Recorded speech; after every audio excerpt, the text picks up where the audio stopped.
Student exercise 2.2 class 9th का जो example 4 है उसको ध्यान से देखिए। In figure if P Q parallel to R S, इस फिगर में जो पी क्यू लाइन है वो आर एस के पैरेलल है। And angle M X Q, angle M X Q ये वाला एंगल कितना है 135 डिग्री का है। एंड एम वाई आर ये एंगल कितना है 40 डिग्री का है। Find angle X M Y, इस एंगल को आपको फाइंड करना है, ठीक है। तो डियर स्टूडेंट, इस एंगल को निकालने के लिए आप डायरेक्ट इस एंगल को नहीं निकाल पाओगे, ठीक है। तो इसके लिए आपको क्या करना पड़ेगा, कंस्ट्रक्शन करनी पड़ेगी, ठीक है। इस पॉइंट एम से पी क्यू के पैरेलल एक लाइन ड्रॉ करनी पड़ेगी। तो यहाँ पर आपको क्या करना है, एक लाइन पैरेलल ड्रॉ करनी पड़ेगी स्केल से। तो ध्यान से देखिए, मैंने क्या किया, पी क्यू के पैरेलल एक लाइन ए बी, इसको मान लो ए, इसको मान लो बी। मैंने क्या किया, ध्यान से देखिए, एक्स एम वाई एंगल निकालने के लिए आपको पॉइंट एम से ए बी लाइन को ड्रॉ करना पड़ेगा पी क्यू के पैरेलल, ठीक है। अब देखिए यहाँ सबसे पहले आपको सॉल्यूशन लिखना है और गिवन लिखना है, ठीक है। तो गिवन में सबसे पहले आप क्या लिखोगे, आपको गिवन है कि P Q line R S के पैरेलल है, पी क्यू और आर एस पैरेलल है। तो यहाँ पे लिख लो पी क्यू पैरेलल है आर एस के। उसके बाद एंगल जो एम एक्स क्यू है, एम एक्स क्यू ये वाला एंगल है एम एक्स क्यू, इसकी वैल्यू कितनी है 135 डिग्री। फिर and angle M Y R ये वाला एंगल कितना है 40, एंगल एम वाई आर इसकी वैल्यू है 40 डिग्री, ठीक है। Find angle X M Y यानी ये पूरा एंगल कंप्लीट एंगल है ना, ये एम एक्स वाई, इसकी वैल्यू आपको फाइंड करनी है। तो टू फाइंड जो हम निकालते हैं उसको क्या बोलते हैं, टू फाइंड। आपको angle X M Y angle की वैल्यू बताने कितना होगा, ठीक है। अब देखिए ध्यान से डियर स्टूडेंट, आपने देखिए क्या किया, ए बी को ड्रॉ किया है पी क्यू के पैरेलल, कंस्ट्रक्शन की है आपने, तो आपको लिखना पड़ेगा यहाँ पर कंस्ट्रक्शन। आपने क्या किया, A B draw A B, आपने ए बी को पी क्यू के पैरेलल बनाया है, तो draw A B parallel to P Q, ठीक है, ऐसे। अब देखिए यहाँ से हम सॉल्यूशन स्टार्ट करेंगे प्रूफ से।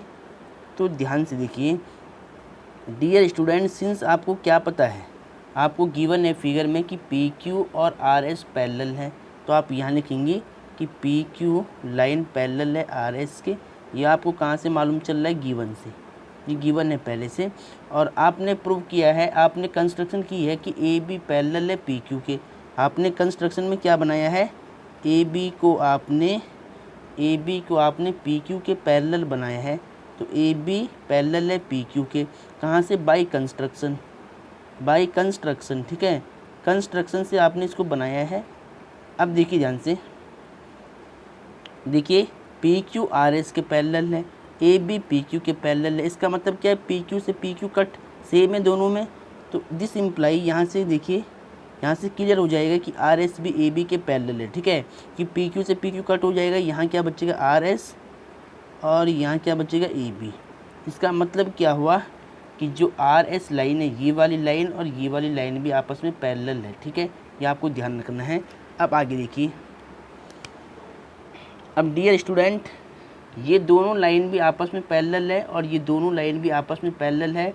तो ध्यान से सुनिए, जो ये एंगल है और जो ये एंगल है, अगर A B line R S के पैरेलल है तो एम वाई ट्रांसवर्सल होगी, और जो ये एंगल और ये एंगल है ऑल्टरनेट इंटीरियर एंगल है, ये इक्वल होते हैं, ठीक है। आपको मालूम है कि जब दो लाइन पैरेलल होती है तो ये एंगल और ये एंगल क्या होता है, ऑल्टरनेट इंटीरियर एंगल, और ये इक्वल होता है। तो सेम देखिए, ये लाइन इसके पैरेलल प्रूव कर दी मैंने कि आर एस और ए बी पैरेलल है, इसका मतलब एम वाई ट्रांसवर्सल है। तो ये एंगल 40 और ये ऊपर वाला एंगल वाई एम बी यानी ये वाला एंगल ऑल्टरनेट है, दोनों इक्वल हो जाएंगे। तो आपको लिखना है since angle B M Y, जो बी एम वाई है वो इक्वल हो जाएगा किसके, 40 के, ठीक है। और रीजन क्या होगा, ऑल्टरनेट इंटीरियर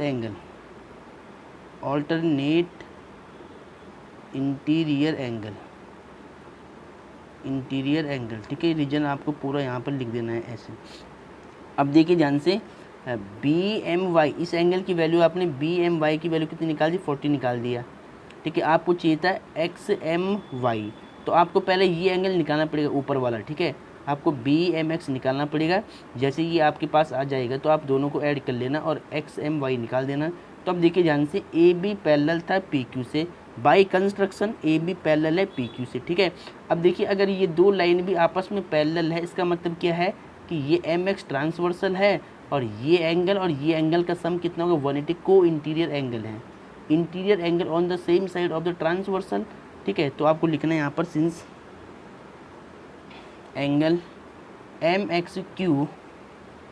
MXQ इस एंगल का सम और BMX, ठीक है, ये ऊपर वाला एंगल, ये नीचे वाला एंगल, इनका सम कितना होगा, 180 डिग्री। आप यहाँ पर क्या लिखोगे, interior angle on the same side of the transversal, या आप यहाँ पर लिखोगे को इंटीरियर एंगल, दोनों एक ही बात है। तो मैं यहाँ लिख रहा हूँ को इंटीरियर एंगल, को इंटीरियर एंगल का सम कितना होता है, 180। अब देखिए MXQ कितना है, MXQ 135, 135 है, तो वो यहाँ पर लिख ले आप। BMX कितना है, BMX ये आपको निकालना है, इसको सेम रख लो, BMX इक्वल टू 180। तो यहाँ से BMX की वैल्यू कितनी आएगी, 180 डिग्री। ये एंगल उधर जाएगा तो माइनस में 135 डिग्री, इसको माइनस कर लो, BMX इक्वल टू माइनस कर लो, ठीक है। तो 10 में से 5 जाएगा तो 5, और यहाँ कितना बचेगा, 7 में से 3 जाएगा 4, 45 डिग्री, ठीक है। यानी जो ऊपर वाला एंगल है ना, ये XMB, ये BMX, ये इतना एंगल 45 डिग्री का है, ठीक है। ये इतना एंगल ना, जो इतना एंगल बना हुआ ये 45 का है, ये 40 का है। आपसे पूछ क्या रहा है, XMY यानी इस पूरे एंगल की वैल्यू आपसे पूछ रहा है, तो आप इन दोनों को ऐड कर लो आप, ठीक है।